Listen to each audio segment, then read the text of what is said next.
Good evening, everybody, and thank you for joining us. My name's Steve Arder-Walter. I'm the portfolio holder for the environment at West Berkshire Council, and I'm joined by John Winstanley, who's our service director for the environment.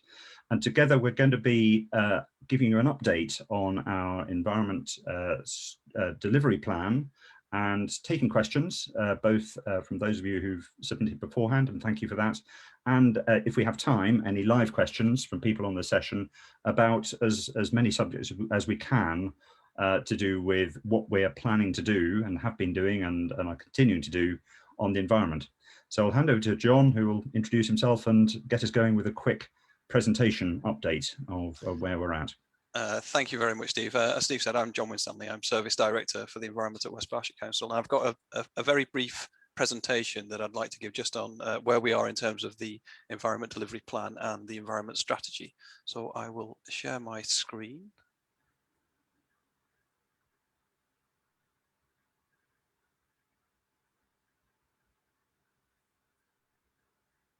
And there we go. So what I'll cover in this very brief presentation is the story so far. How do we get to where we are at the moment? The national context and our local delivery and the challenges that we're inevitably going to face going forward. So back in 2019, July 2019, West Berkshire Council unanimously declared a climate emergency. So this was working towards carbon neutrality. So the resolution was to work towards carbon neutrality for the district by 2030. This sparked off work on the environment strategy, and this included a comprehensive engagement and consultation strategy. So this, I'm sure, hopefully some of you will have visited the climate conference that we held at Newbury College in October 2019, which was very popular, very well attended. I think over 200 people took part. Following that, further consultation and engagement with parish councils, schools, and a number of community groups across the district, we approved the environment strategy in July 2020. And this was closely followed by a carbon audit for the council, which was completed in August 2020 as well. So, what's the challenge? The challenge of achieving carbon neutrality. So this is really balancing our emissions, preferably by eliminating them. And also through offsetting. It should be noted that the target set by West Berkshire is for the district-wide carbon neutrality. So some councils have just gone for their own operations, but West Berkshire Council opted for the more challenging target of carbon neutrality for the district. So for West Berkshire Council, what does that mean? Well, it means, it means that as a council, we emit about 12,000 tonnes of carbon per annum, but as a district, we emit approximately 900,000 tonnes of carbon, according to sort of national data. So a significant challenge that we have going forward. So in terms of the national context, so that we're operating under the Paris Agreement, which was signed in December 2015, which is where many of the most national governments acknowledge that the threat, the global threat of climate change, and nationally, apologies. So nationally, the Climate Change Act in 2008 provides a framework for the UK climate change policy. Long-term targets were set, and the Committee on Climate Change was established as an independent body to advise the government, and recommendations were made for neutrality by 2050 as a country. And in May 2019, a motion was passed for this 2050 target. Sort of key current issues that are going on. Obviously, we've got COP26, which is going to be happening in Glasgow later on this year, and this is the Conference of the Parties, which looks at where countries have come to across the world come together to look at how they're going to tackle climate change. We also have the slightly delayed Environment Bill, which will hopefully be appearing this year. And this will be quite important for us as a local authority. Amongst other things, it has an annual environment improvement plan. It has long-term government targets related to the natural environment, but it also imposes a mandatory 10% increase in biodiversity for developments. So developers must provide that as part of their mitigation for their scheme. So that's quite important for us as a local authority. Other national context is the decarbonisation agenda. So obviously transport, there's a ban on sales of fossil fueled vehicles by 2035, decarbonising our heat. So this is looking at alternative sources, ground source heat pumps, airborne heat pumps, and phasing out traditional gas and oil heating. And of course, there's the resource and waste strategy, which is going to hopefully drastically change sort of how we deal with waste in the country. So it's looking at minimizing a source, so extended producer responsibilities. So perhaps placing a tax on people who produce plastic rather than the onus on us to get rid of it. But also it's looking at standardizing waste collections and separate food waste collections across the country as well. And more recently, the Bus Back Better, which was initiative which have been produced by the government. So this is looking at recovery from COVID, and it'll be looking at bus partnerships across the district and across the country as well. So trying to improve our public transport provision. So in terms of our local delivery and the council's role, this is a handy diagram which shows the sort of the spheres of influence that the council has on delivering on our environment strategy. So the blue area there is the sort of the central core sort of area of influence that we have, which is what we can directly control. So this is infrastructure that we can build. This is things like getting our own house in order to try and limit our own emissions and reduce our own carbon. So the brown area is areas that we can support through funding. So this is with community groups or through grant funding or community infrastructure levy. And then the next layer is areas that we can influence in terms of delivery through policy. So that would be, for example, through our local plan policies, so for developments and how developers deliver. So there's also areas that we can influence locally, which would be with discussions with community groups and parish councils.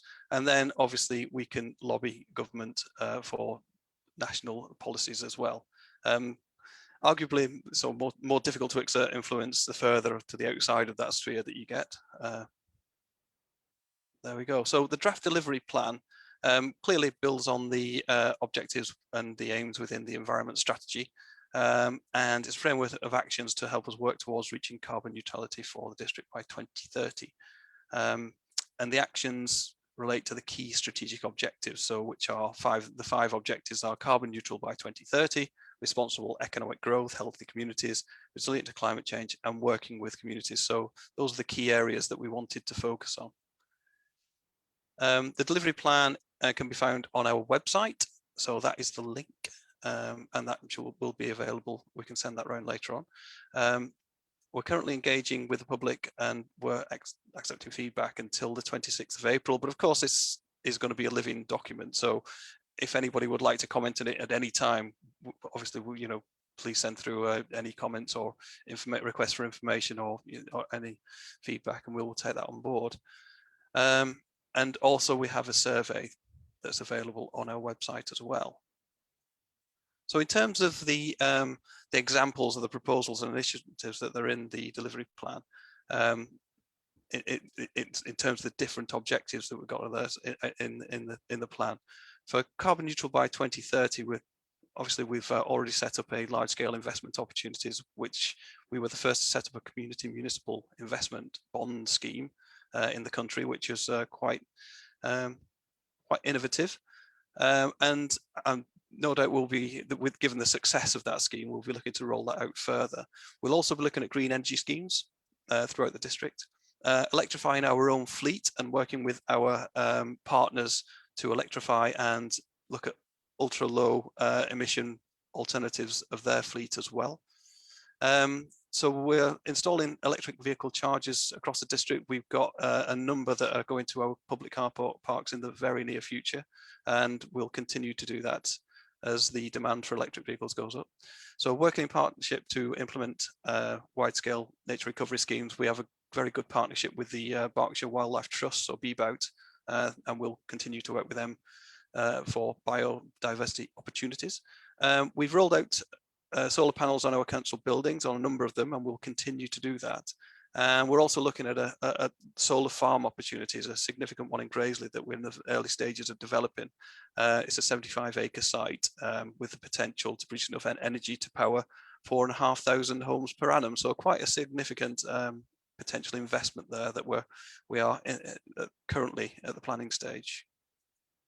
So for responsible economic growth, one key area that we need to look at is decarbonising our highway activities. We've already converted all our street lighting to LED, which has reduced a significant amount of carbon emissions. But there's further work that we need to do with our contractors to decarbonise our resurfacing works and other highway improvement works.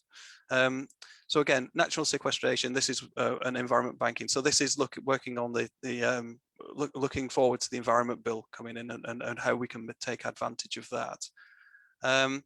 Environment strategy to influence policies proposed for the local plan refresh. So this is something that is ongoing at the moment. The local plan is out of consultation, and we are looking at the policies and how that can interact with the environment strategy. And we'll also be refreshing our local transport plan this year. Education will be key. So looking at engaging with our younger cohort and through schools and our education colleagues as well.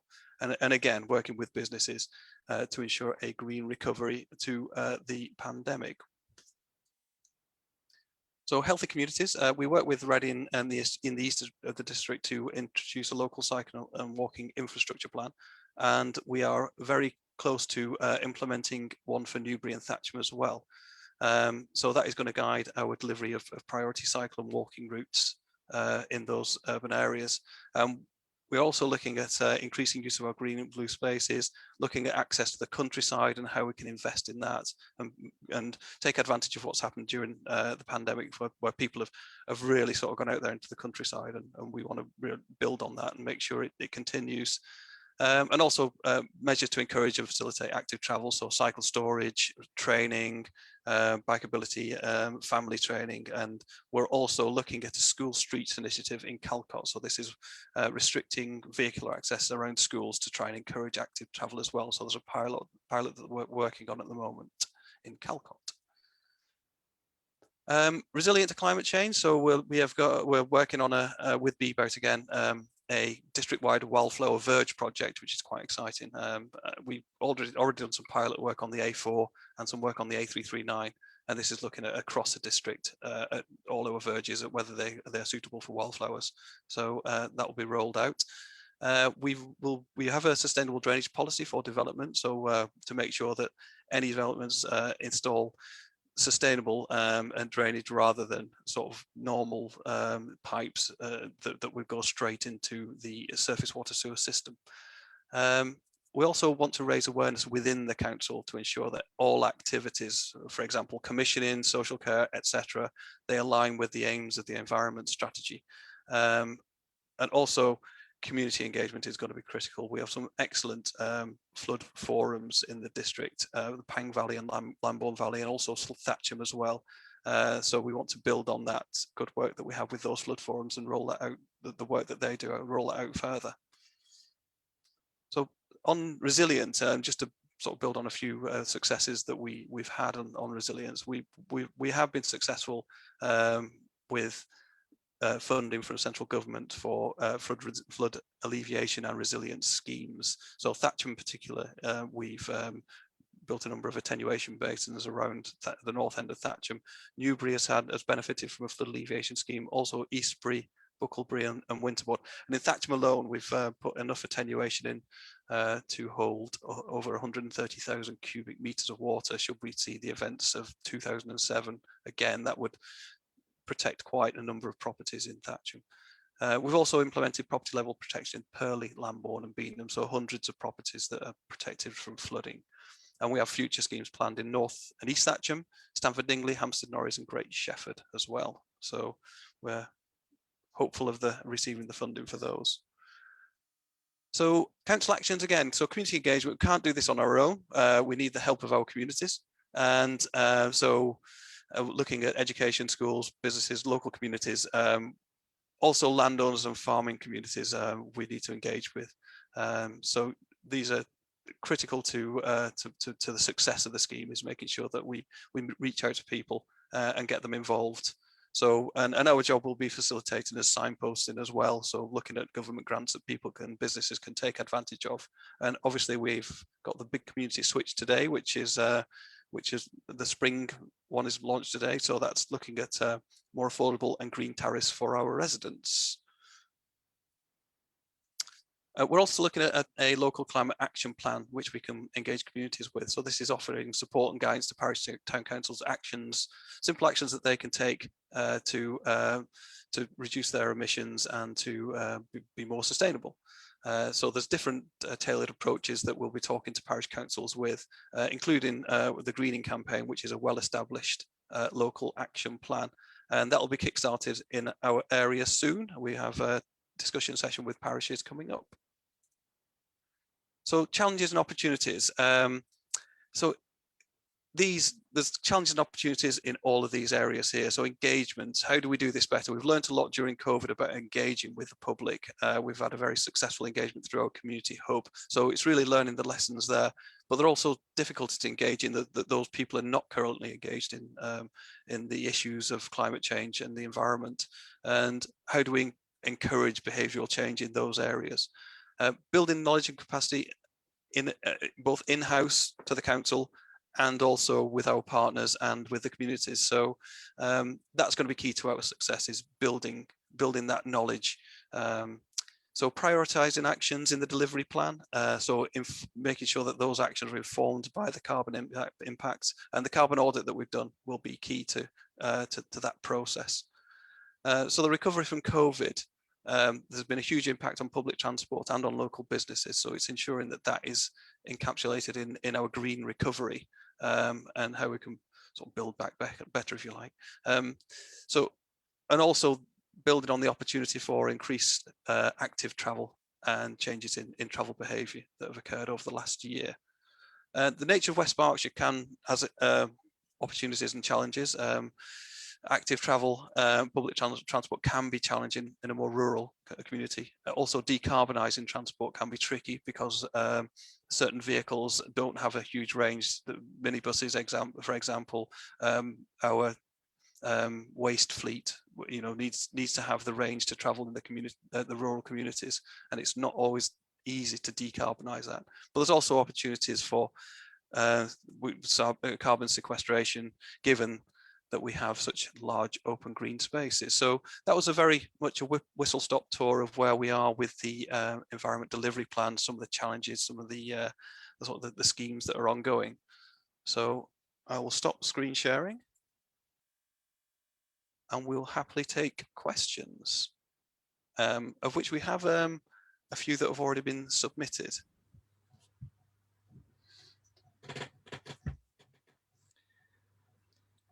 So just to give John a chance to catch his breath and get teed up for the first one. Again, I'd just like to, well, thank you, John, for an excellent, very high speed tour through a wide range of subjects there. Almost all of these will be referred to and are referred to both in our strategy at a very high level and in much more detail in the delivery plan. But again, just to capture one point, which I hope everybody's keenly aware of here, is that we, West Berkshire Council, are quite rightly taking the lead and doing things and putting our house in order and reducing our own carbon footprint. But really the much bigger and more important target is for the whole of the district all 160,000 residents and 60-odd thousand households and hundreds, if not thousands, of businesses to do likewise. And so the engagement part of what John has touched on is super important, to spread the word. And while I suspect, I hope that most people on this call are already engaged and interested, we really are relying on you to broadcast and encourage friends and neighbours and other people you know to do likewise and change behaviours. Anyway, John, now you've caught your breath, I guess you want to plunge in and answer the first question from Mr. or Mrs. H. Goff. Yes, from H. Goff. The question is, hi, I just wanted to query whether your carbon neutrality figures have included the new town of Sandalford. This has, I hope you will be aware, gone direct to the government on appeal, and for which you will no doubt be given the go-ahead, regardless of all the previous rejections by local authorities.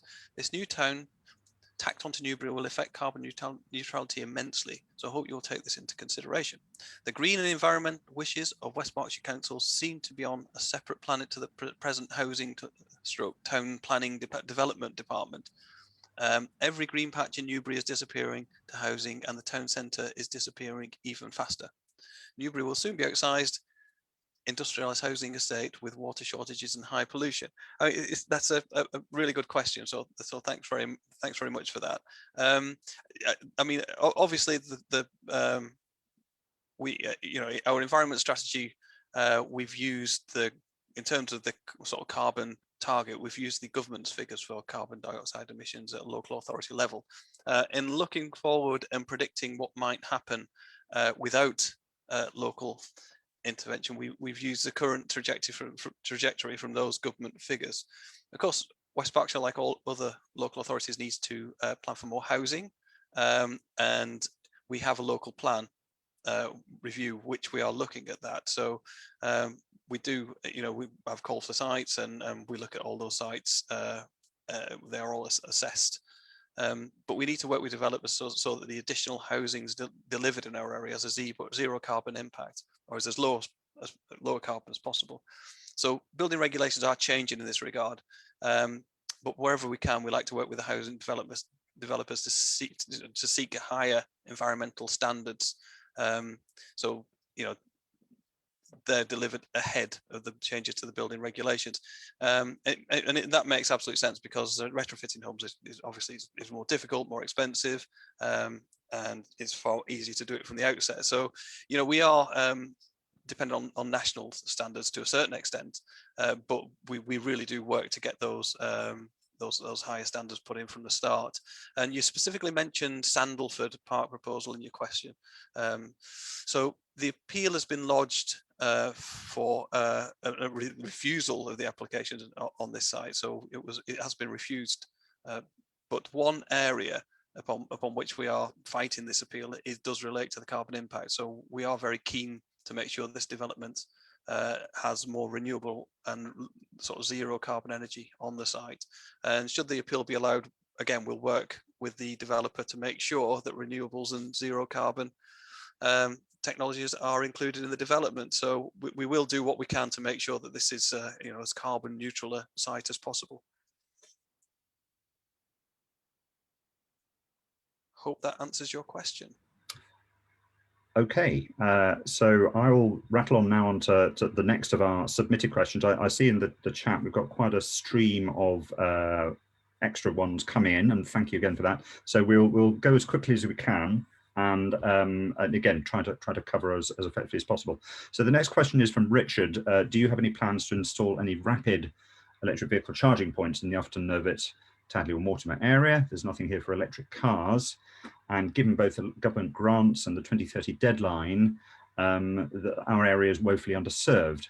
And Richard goes on to say, we live near Ufton, Nervett, and at least 3 of our neighbours already have EVs, with 10% of cars sold during 2020 being EVs. Build out of the infrastructure needs to greatly accelerate. And again, thank you, Richard. That's really good and encouraging that you're interested and keen in investing one. As you've rightly pointed out, the infrastructure to support greater ownership needs to grow, and we're not only looking at this in West Berkshire, we're also working with our colleagues in neighbouring authorities to join up provision, because of course there needs to be charging where people live and where they travel to and so forth. So what are we doing? We've already had some on-street charging points, as you may well know, in Newbury and Hungerford, and a public point has been in the Kennet Centre in Newbury for a while. We've just placed an order for an additional 19 charging points to be installed in more council car parks across the district, and these should be in place by the end of June. And most of these are fast chargers, and the plan is to make one fast charger available among each group. We are looking right now at where to put the next batch, and we'd welcome your thoughts so these can be considered for the next order. If you would like to suggest locations, you can do this by emailing us, which I think will be on the chat, but it's ev@westberks.gov.uk, EV as in electric vehicle. And we'd really appreciate input because, again, we're now at the stage where we can anticipate strong growth in electric vehicle purchases and usage. And so we need to know where best to put additional coverage. So I hope that helps, and thank you again. Over to you, John. Thank you. So the next question is from Derek McKenzie, and the question is, are there any plans for hydropower in Newbury and elsewhere? Derek mentions there are many fast-flowing weirs in our area that could be used to generate electricity to power lighting, such as heating, potentially the outdoor Lido in Newbury, and also reduce the electricity cost by selling power generated to the national grid. Yeah, this is quite topical, this one, Derek. It has been raised a couple of times. I remember working on a project about 10 years ago, which looked at a possibility of installing an Archimedes screw at the weir near Victoria Park. It didn't quite get off the ground, but I am aware that technology has come on significantly in this area in the last few years. So we have sparked a conversation with the Environment Agency, and we will be involving the Canal and River Trust as well.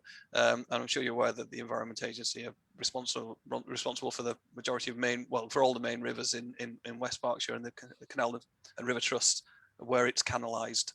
So we will be talking to them, and we will be looking at this. I mean, investigating green energy alternatives is a key part of the delivery plan, and this is something that we will be looking at.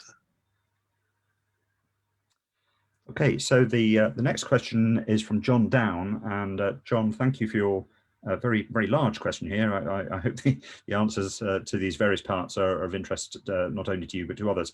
So the first part of the question is, why are most of the delivery plan actions about West Berkshire Council's own climate impact, which is less than 2% of the area, rather than the 160,000 odd businesses? And again, thank you, John, for this. And I did touch on this in my introduction to the questions. Firstly, if you can remember in the presentation that John delivered, there was one of the slides had a nice graphic of the various layers of influence and scope which we as the council have, and in particular there are things where we do and can control, and other things where we facilitate and then encourage and influence. And the things which we control, again, are really very small, as you say, just West Berkshire's own operation, the assets we own, and our direct contractors.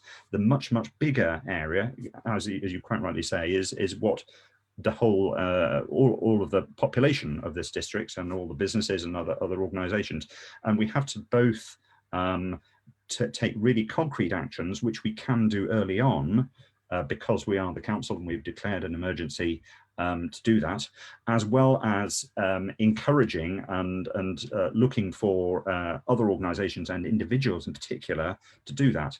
So for already in the delivery plan, for example, we've as John has already highlighted, we're seeking to work with groups and town and parish councils on renewable energy, and we are definitely going to be ramping up our discussions with schools once they settle back into normal life post-COVID, and communicating with others to encourage the rest of the district to move in step with us, maybe not at exactly the same pace, but certainly at accelerating pace throughout the next few years is going to be really important. And then another huge important community in this district in particular is the farming and agricultural communities.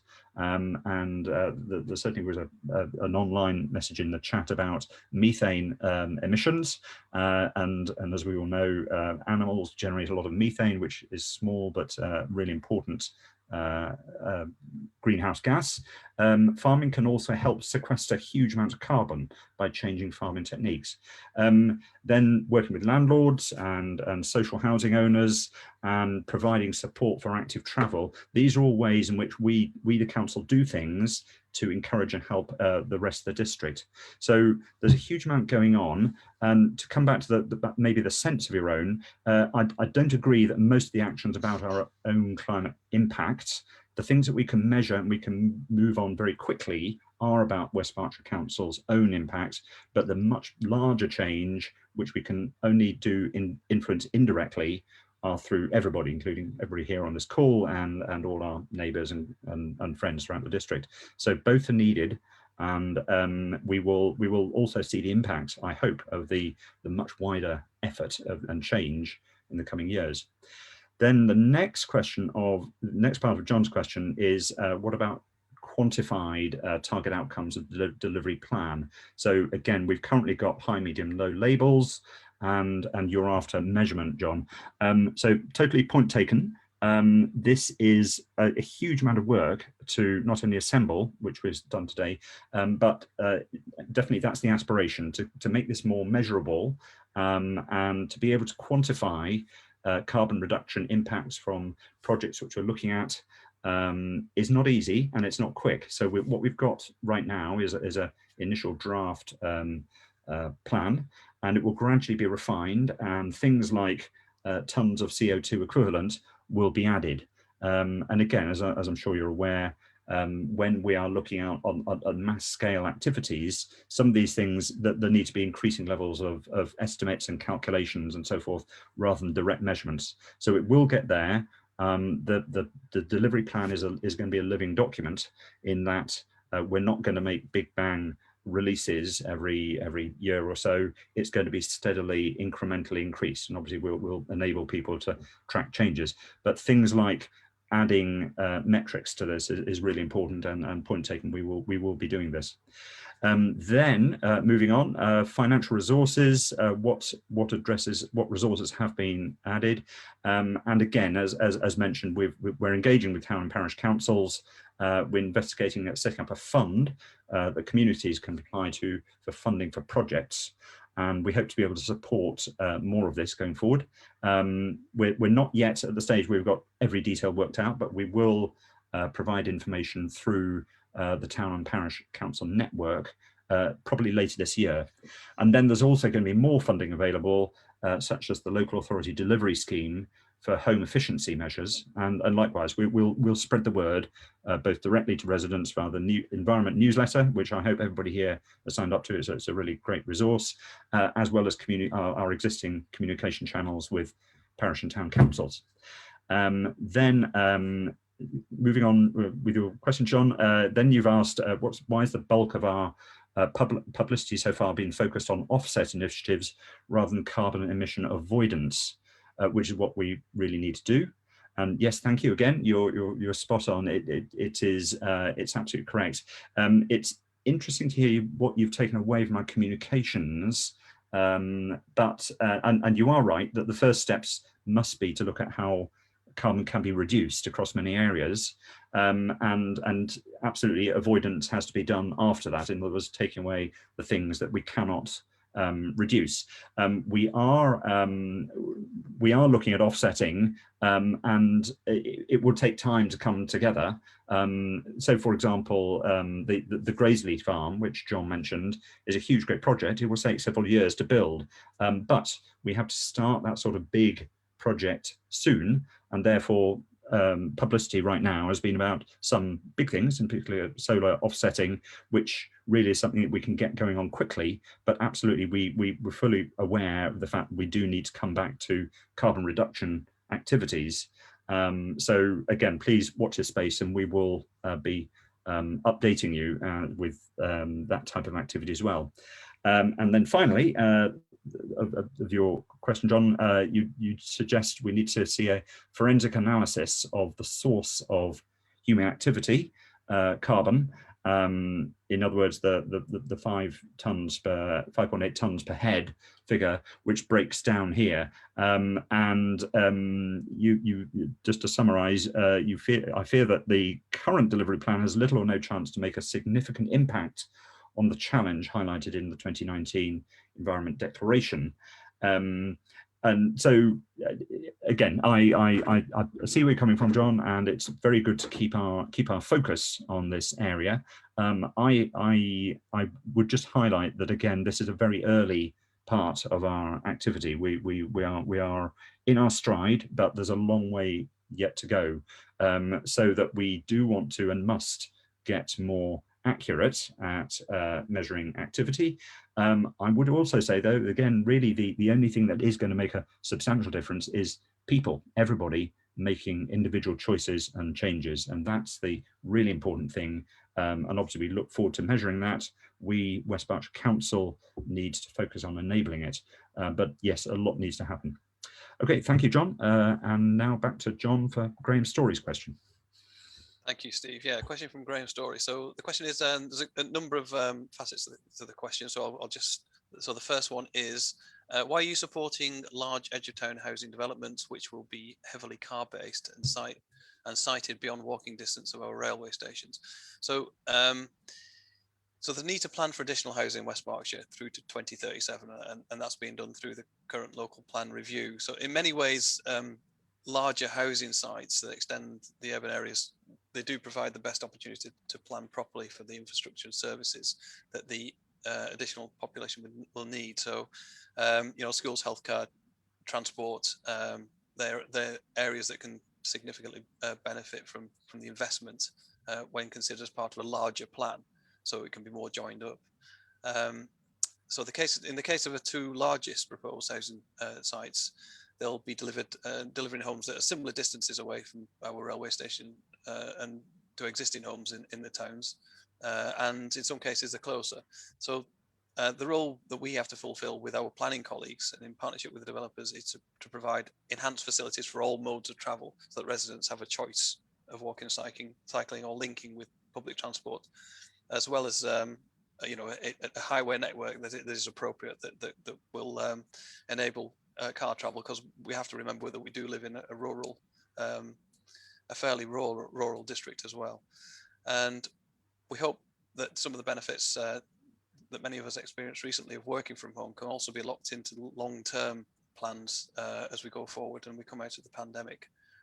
Perhaps that will have an environmental sort of benefit and more sustainable benefit in itself. So let's fingers crossed on that front. The second part of Graham's question is regarding the pedestrianisation in Northbrook Street. It says, why did you vote against extending the pedestrianisation of Northbrook Street so that shoppers and outdoor users of the hospitality venues will be subject to traffic fumes after 5 p.m? It worked fine last summer. I think we need to cast our minds back to last summer when the shops were reopening in the town centre. There was very strict limitations on the number of people. This was pre-face masks. There was very strict limitations on the numbers of people allowed in shops, and we were very concerned when the shops were reopening about queuing on the highway. That was the main reason that we imposed the closure of the town centre, because we did have significant queues from some of the shops on Northbrook Street and in the marketplace. So it was mainly a safety reason. We don't have the same restrictions this time round, and it may appear to have worked well, the pedestrianisation last time, but there were issues for businesses that needed access for deliveries and for residential access as well. So it wasn't ideal, and it did cause problems. And of course, some hospitality venues in the town centre have significantly changed their business models during the pandemic to allow collections. So restricting access during the evening, it would have a significant impact on these businesses. And we also have to maintain access for emergency vehicles anyway. So it's not as though we would be able to make use of that space on the carriageway, because that would restrict emergency access, and we just can't allow that, unfortunately. So We are, as a council, currently undertaking a master planning project for the town centre, where proposals will be made regarding the permanent pedestrianisation for those areas that are currently pedestrianised from 10 till 5 p.m. We felt it was better to wait for this, which has been a very comprehensive consultation exercise that has been carried out, and this will be a very informed sort of proposal. So we thought it was preferred to wait for that to come out rather than sort of rush into doing a sort of a temporary pedestrianisation now. So that was your second part of your question, Graham. Third part of the question, why is our curbside recycling collection so limited compared to other councils, particularly the very limited plastic collections? I appreciate collection points being provided at recycling centres, but that requires a environmentally friendly car trip, and many people will not be bothered. In terms of what the materials that we collect, previously there's not been a suitably robust market for recycling plastic pots, tubs and trays and other plastics within the UK. So what we have collected is recyclable materials that we know there is a proven market for within the UK. So this is a market-led approach and has helped us to avoid situations where materials collected for recycling have had to be exported to countries which may not have suitable facilities or regulatory standards to avoid some materials leaking into the natural environment. So we really wanted to make sure that everything that we collect is recycled, which it is. The only times that it's not is where it's contaminated and we can't recycle it.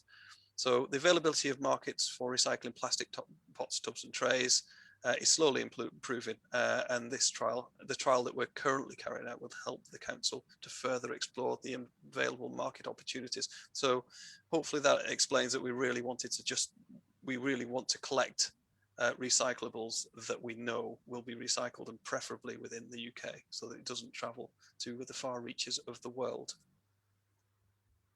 And I'll hand back to Steve for the next question. Okay, thank you, John. And I'd just like to chip in on that plastics part of the question. Again, again, we only announced this trial last year. One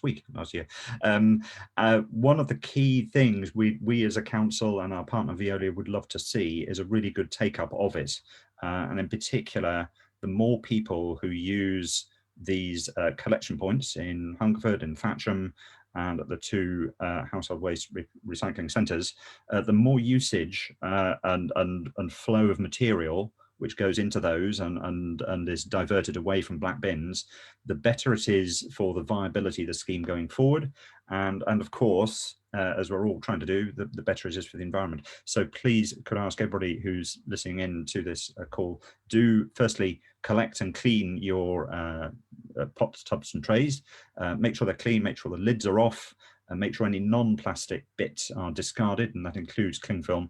And when you're going past one of these places, please just build up a collection, and again, don't do a special trip for it, of course, but please do both use it yourselves and spread the word. Then moving once again to John. John, we're obviously special friends tonight.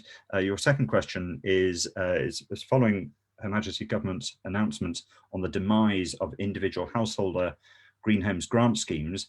The focus has apparently now moved exclusively to local authority delivery scheme for low-income clients in poor energy performance homes.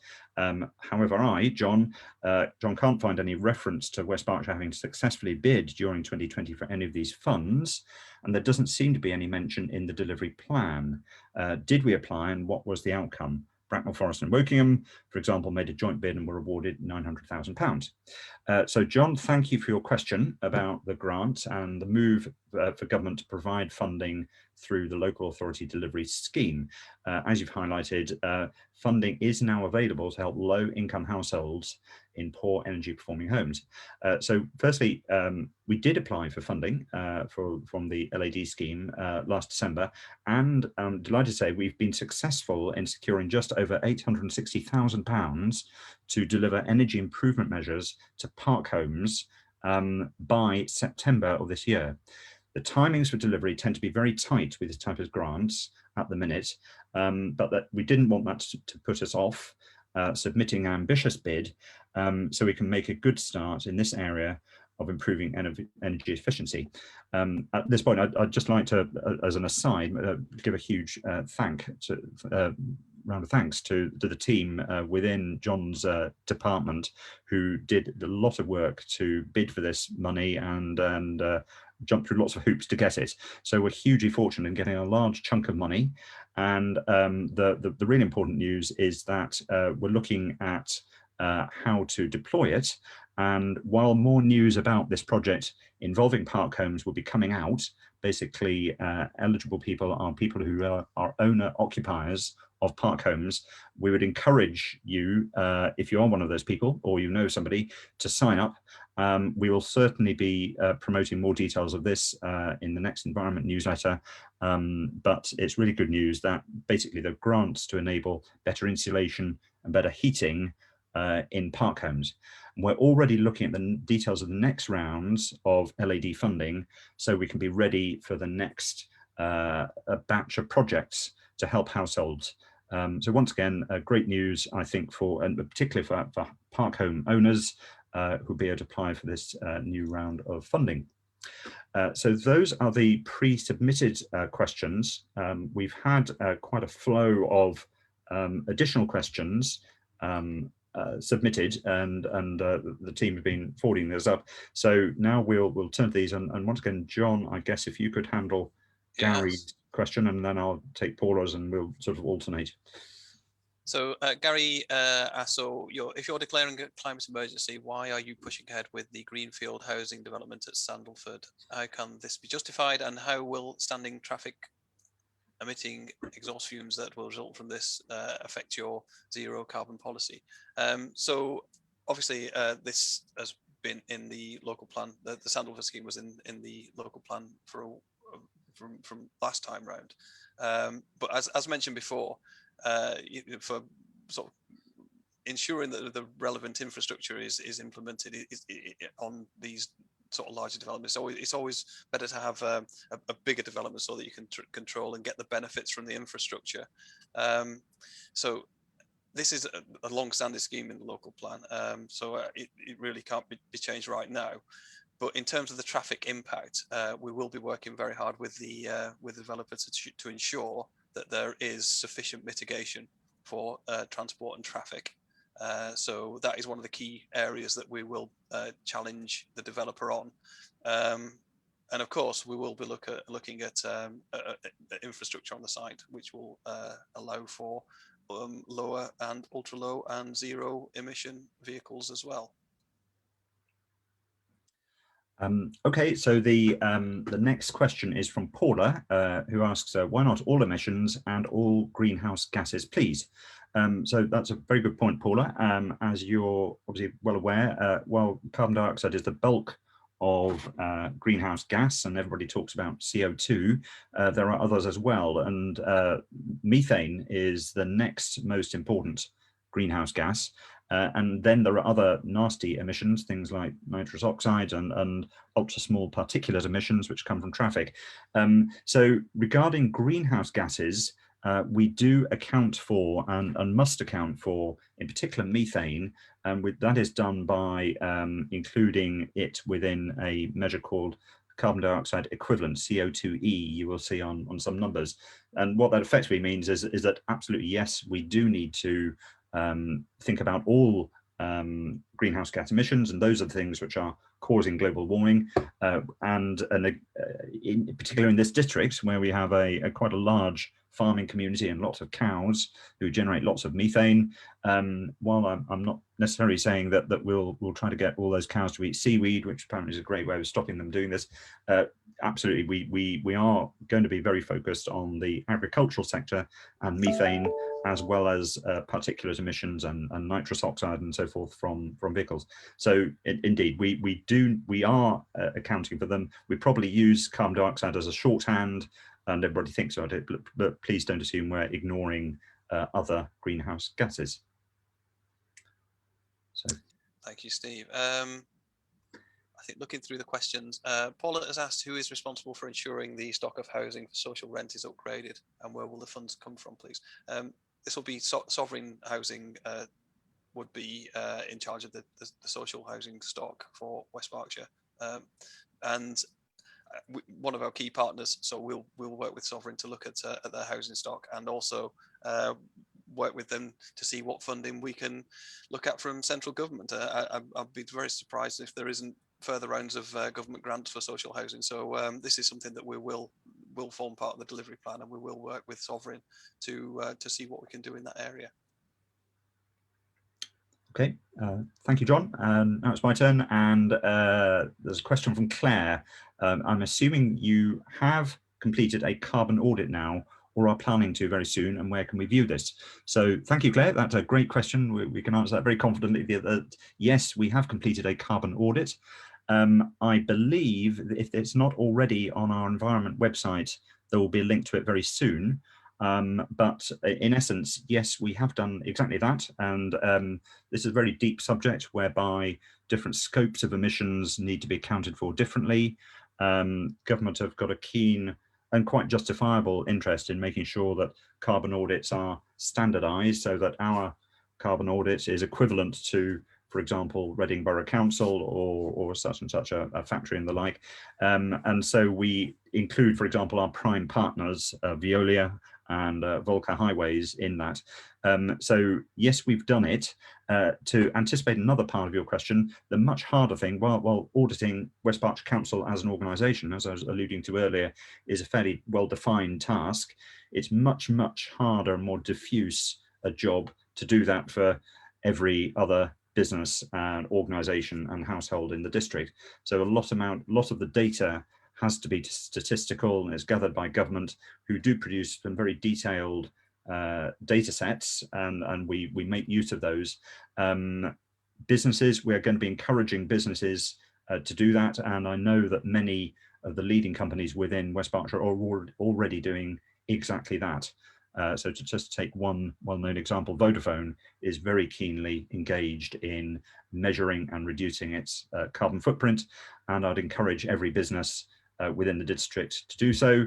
And likewise, I would encourage householders, all of those of us who, for example, have central heating and insulation, need to look at how much is being done and whether there are leaks, and keeping your house in good order. So a household energy audit is a great thing. It may be as simple as looking at stopping drafts and the like. But yes, we've done it for ourselves, West Berkshire Council. We need to, and with your help, we'll encourage everyone else within the district to do likewise. Thank you.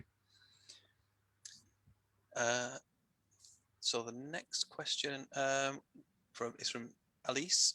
What are some of the green energy schemes you are planning? So we've mentioned the solar PV that we've started implementing on our own property portfolio, and of course we're looking at the site in Graiseley, so a fairly significant 75-acre site in Graiseley for a solar farm. We've also mentioned the hydro electric that we will be looking at. But also, I think there are other opportunities as well in terms of district heat networks that we can look at, and we'll be commencing studies on to see where we can implement those and look at sites in town centres or in urban areas where we could implement those as well. So there's quite a number of different sort of renewable energy opportunities that we'd like to explore, and that we will be exploring through the delivery plan.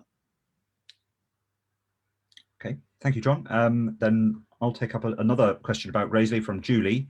The site in Graiseley of 75 acres, will the carbon footprint on making and disposing of panels be looked into and published? So absolutely, yes, it has been looked into as part of our initial assessment of it. And I don't see any reason why we shouldn't. In fact, we should do exactly that, publish the full carbon costs of everything from the steel and the manufacturer, the concrete and the foundations, and transport, and so on and so forth.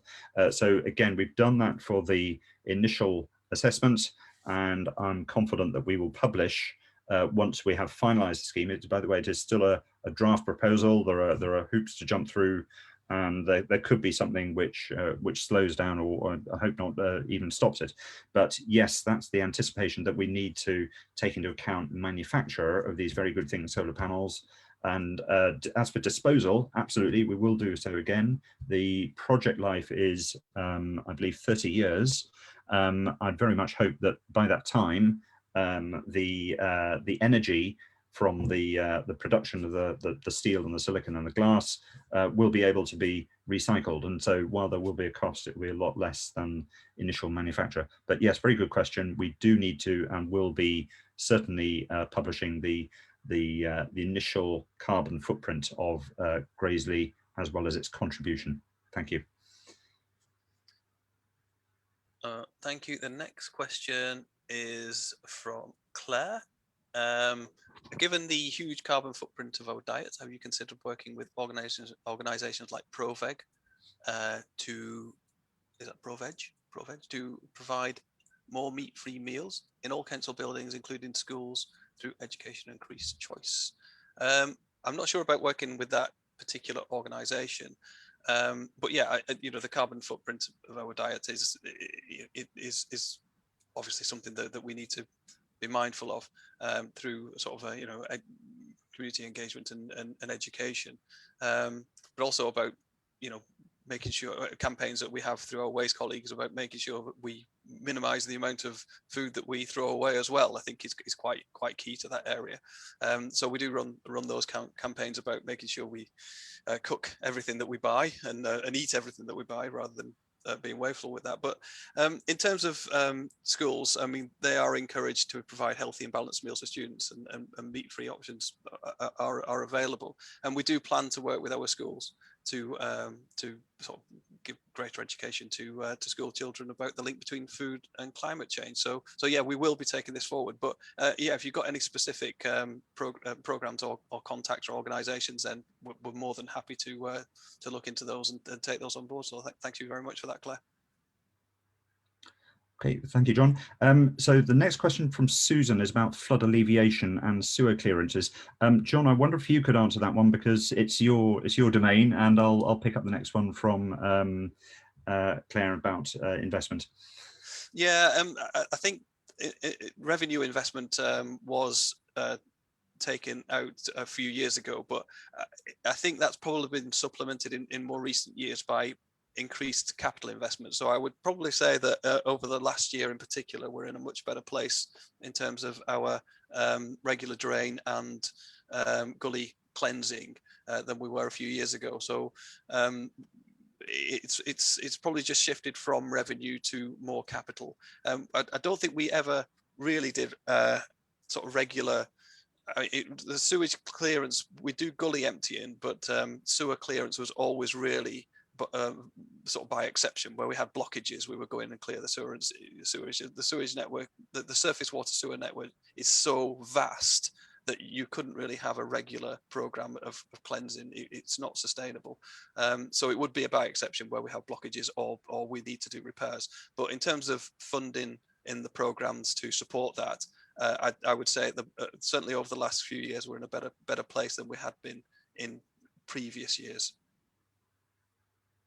Okay, thank you, John. Then the next question is from Claire. Has the council divested from all fossil fuel investments in and across all portfolios, including pensions? And if not, when do they intend to? So as I'm sure you're keenly aware, Claire, this is a very topical question. I'm aware that there's been a campaign by Friends of the Earth and articles in Guardian and the like. So the long answer is not entirely, and I'll explain why. So firstly, West Berkshire Council directly does not invest in fossil fuel investments. We cannot and do not hold holdings in shares in oil companies and the like. Staff pensions are held in a Berkshire-wide pension fund, the Berkshire Pension Fund, and that itself is part of a much larger scheme which is effectively run by both London and Lancashire County Council. So London and Lancashire were the original partners of one of the big local authority pension schemes. West Berkshire joined, I think, in 2016 as an investment partner. So we are, it has to be said, we are largely bound by the decisions of those two much larger organisations. Very recently, meaning last week, the Berkshire Pension Fund passed an update, a revision to its investment policy, and again we can share the link to this for those who are interested. But in summary, it basically says that the Berkshire Pension Fund, along with those of London and Lancashire, will take a policy of engagement and leverage on holdings, existing holdings in fossil fuel companies. They will only continue to invest with companies which are showing progress on the path to a zero carbon future. The shorthand is that the belief of those pension funds is that by engaging with fossil fuel providers, they can influence them, they can encourage them to change, and by keeping ownership, that is a really powerful lever to make things happen in the corporate world. So the easy answer for me to give might be that to sort of shrug shoulders and say it's out of our hands. West Berkshire doesn't control any equity investments in fossil fuels, and that would be entirely correct. I personally support that decision, and the reason I think it's right is that while I understand the argument of those who want us to immediately sell any and all fossil fuel investments, we have to live in the real world. And firstly, to acknowledge that by doing that, that would destroy a huge amount of value and pensions for millions of people. It would not encourage any change in terms of, firstly, the oil companies themselves, and secondly, frankly, us consumers, and we people who heat our own houses by gas or don't yet have an electric car and drive petrol cars or fly on aeroplanes. We are the source of demand for fossil fuel. So I think all of us on this call really want the change to a zero carbon world. The oil and gas and energy industry must be part of that transformation. We must encourage them and force them into changing, and it's by this policy of active engagement we'll get that to happen. So thank you, Claire. That's a very good question and very topical, and we will be making a few more announcements about that in the future. But there is a link again to the Berkshire Pension Fund revised policy on responsible investment policy. Thank you, Steve. The next question is from Jake. Why don't you build houses around Thatcham Station and relocate the delivery warehouses at Colthrop up to the motorway junctions? And I suppose that in an ideal world, yes, you would have the houses as close to the station as you could. But yeah, I think this is where where planning and development is. It is private sector led, and of course they would have to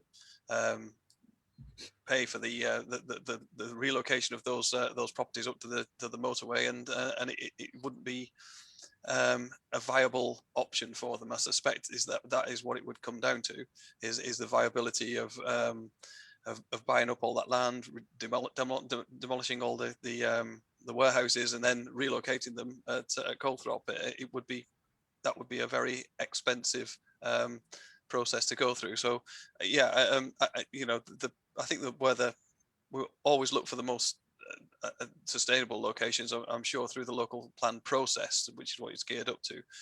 But I think there has to be limitations on what is actually deliverable in terms of viability, unfortunately, when it's private sector led. Steve.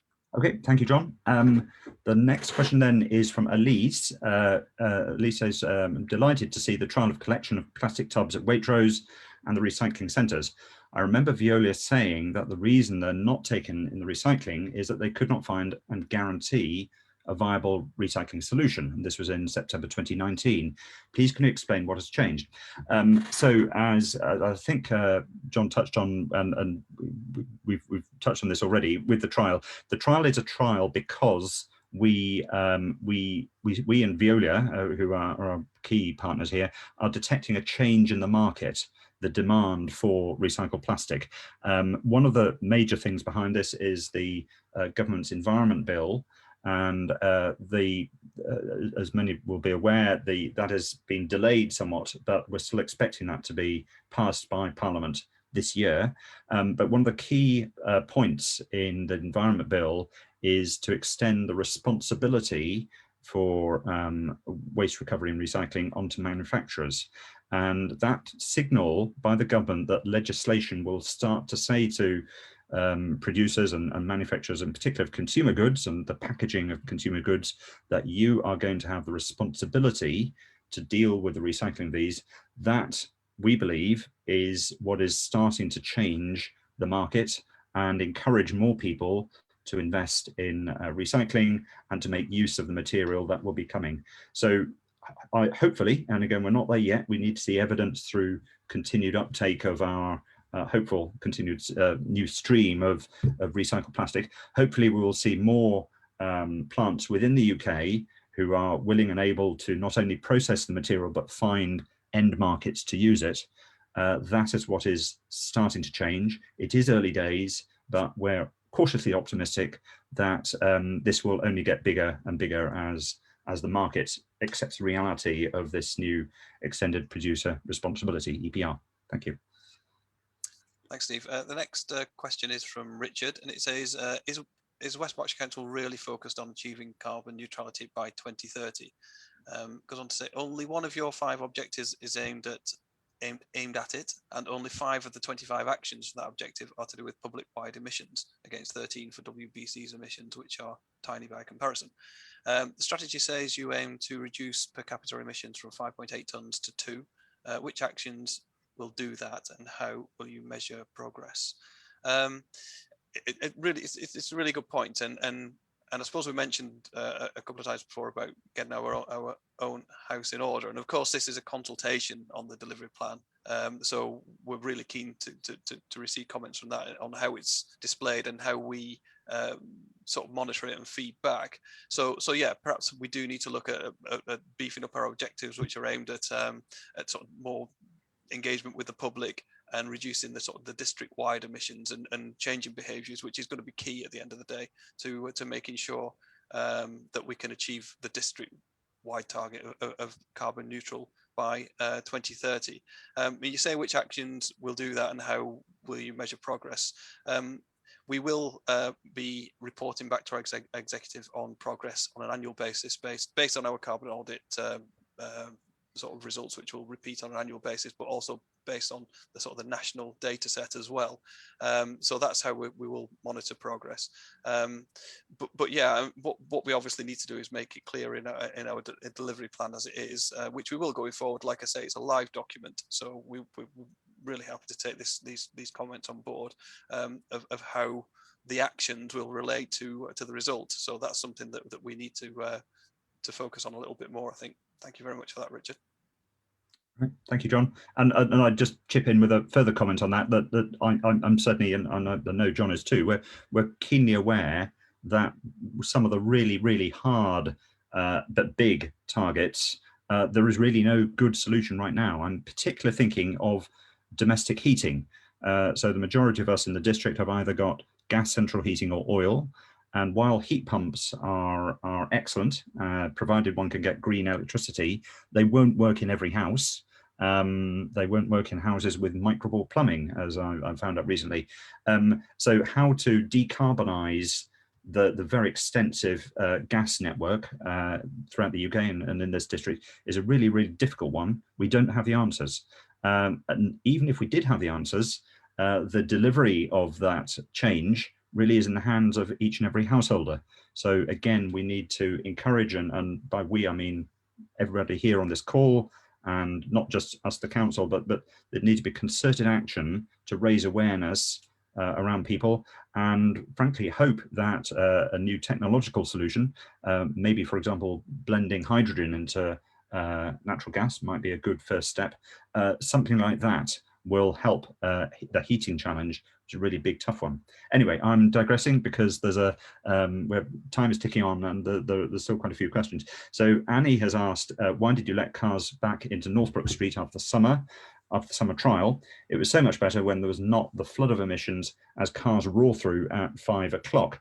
Thank you, Annie. And John has already touched on the Northbrook Street decisions and so forth. And I would point out that, again, firstly, many businesses made it very, very clear that having zero traffic through the middle of Newbury would not be great for them. And we have been mindful that obviously we're coming out of the lockdown of COVID, and we do need to, as with all the council strategies, they all need to work together. So we do need to reduce emissions in particular in town centres. We need to encourage more electric vehicle take up. We need to support health and healthy communities and more active travel. But at the same time, we also need to have a prosperous, healthy economy on which people's livelihoods live. John, I don't know if you want to chip in on that point, or have we covered this enough?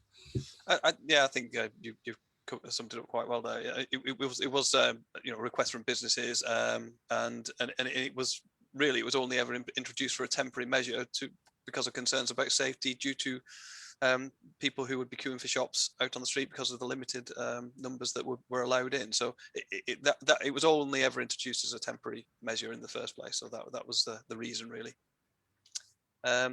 The next question is from Lynn. Is there a comprehensive list of somewhere of who to contact about specific aspects of the environment actions, e.g. for tree planting, or is there a general overall point of contact?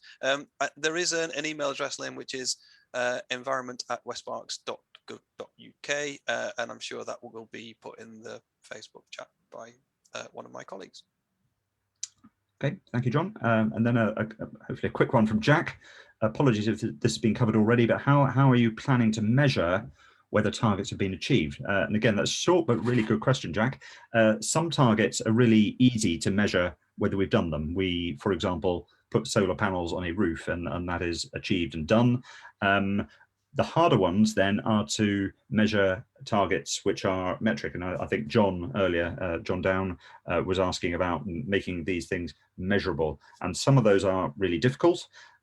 We will do our best. We will gradually get better as more time and effort is put into filling in the gaps of our initial draft delivery plan, and it improves. In general, where will it be? Will be in the delivery plan. So we're going to keep everything under that one page. We're hopefully going to improve it and make it more navigable and easier to get at. So as and when we can answer that specific question on any of the many, many measures, we'll do so there. And some will be easy, some will be hard, but we'll do our best. Some will be, frankly, wet finger in the air, I suspect. But again, it's a work in progress. It will continue. Please do do respond to the consultation on the delivery plan. We really do welcome input to improve it, but that's where it's all going to be. Thank you. Thanks, Steve. The next question I can see is from Lynn. How will you measure an increase of 10% increase in biodiversity on new housing developments? Is this a net increase from the starting point before the natural habitat is stripped? This is a net increase, Lynn. I understand that it's going to be there's going to be strict sort of government guidance on the metrics behind sort of the biodiversity and the habitat creation. So it will be governed. So there will be plenty of guidance, I'm sure, from central government on how we go about doing this and what actual constitutes net gain and how is that audited. So it's kind of we will end up with ecologists who will go out and look at the existing development and look at what the developer is offering in terms of mitigation, and make sure that that stacks up against the government metrics that they're saying it's got to meet this standard of habitat before it can count as mitigation. So we have got an eye on that, and we are working with ecologists to try and sort of look at how we will implement it. But yeah, I'm sure that we'll get to grips with it when the Environment Bill is passed and it's brought in. Okay, thank you, John. And there's a fairly similar question next from Paula. Can we have a target for an increase in biodiversity on all public land and open spaces and parks? That's a very good point. I'm personally not aware of our discussing this yet, but we certainly will digest that point. And again, as John's been mentioning, as you're probably aware, there's the obligation on developers of new builds, principally housing, but of course others, to compensate for the biodiversity impact of their development. But can we and should we have a target to increase what we've got now? That's a very good point. Thank you. And let's take it away and we'll think about it. And who knows, may add that to the plan itself. I can't add more at this stage though. Quickly scanning down to see. A question from Fiona: the delivery plan does need quantifying quick. This should have been written into the plans from the start, and dates for and the people responsible for the targets set. Teachers, for example, must write their targets in their planning, and they are updated regularly, and suggesting smart targets aren't going to be used.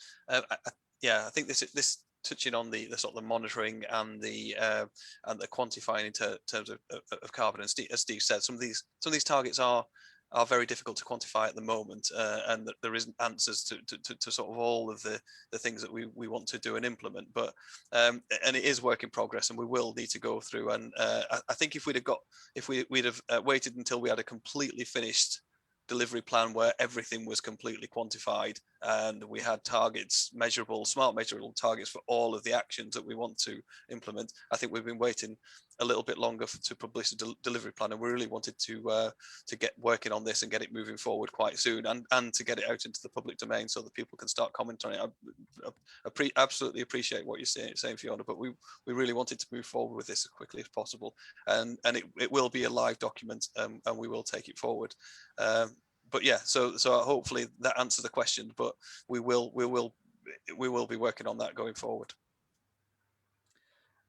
Okay, so this session was planned to run for an hour, and I'm delighted there've been so many questions. We've now exceeded our allowed time, and we're now being reined back by Martin, our communications manager. So I think we'll wrap it up there and say thank you, firstly, for everybody who's joined and listened in, and in particular for those who've contributed questions. I've certainly really enjoyed this, and I'm sure you have too, John. And again, I would encourage all of you, please do look at it, and if you haven't already, give us some feedback or your thoughts on the delivery plan. Some interesting points already from this evening, but I'm sure there are many more, because again, it's hugely detailed and deep area. There's lots to learn here.